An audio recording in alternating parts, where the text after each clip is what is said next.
વલસાડમાં સુરતી લાલાઓને પડ્યો માર. દમણથી દારૂ ઢીંચીને નીકળ્યા બાદ થઈ બબાલ. વલસાડમાં ગતરોજ રાત્રે 3 સુરતી લાલાઓને માર પડ્યો હતો, જેમાં પોલીસ સમયસર આવી પહોંચતા મામલે થાળે પડ્યો હતો. આ સમગ્ર મામલે મળતી માહિતી મુજબ દમણથી 3 સુરતી લાલાઓ દારૂ ઢીંચીને આવ્યા હતા. તે દરમિયાન દમણના પતિયાલા ચેકપોસ્ટ નજીક કાર ઓવરટેક કરવા બાબતે ઝઘડો થતાં વલસાડના લીલાપોર ગામની કારમાં સવાર ઈસમો સાથે 2 મહિલાઓ પણ હતી, જેમાં મહિલાઓને 3 પિદ્ધળ સુરતીઓ અભદ્ર ગાળો આપી હતી અને બંને કાર ચાલકો વચ્ચે રેસ લાગી હતી, જેમાં તેઓ વલસાડની લાલ સ્કૂલ સુધી પહોંચી જતા સુરતી લાલાઓ ઘેરાઈ ગયા હતા અને તેઓ વલસાડની લાલ સ્કૂલ નજીક આવેલી જોધપુર સ્વીટ દુકાનમાં સંતાઈ ગયા હતા.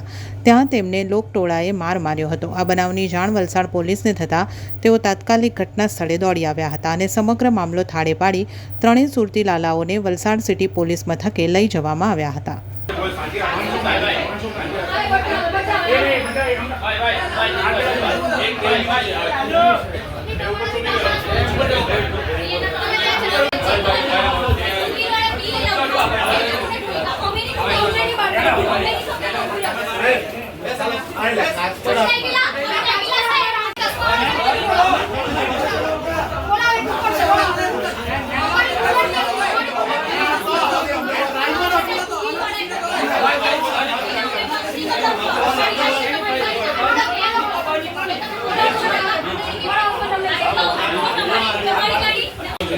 टी-शर्ट कटना हो के ऊपर टी-शर्ट मानो तो यार और टी-शर्ट कटे ये देगा बोले ला रे ला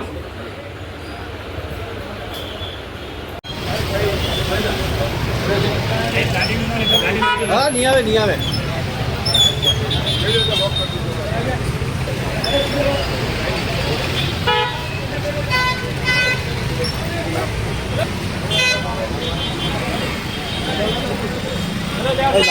गाड़ी में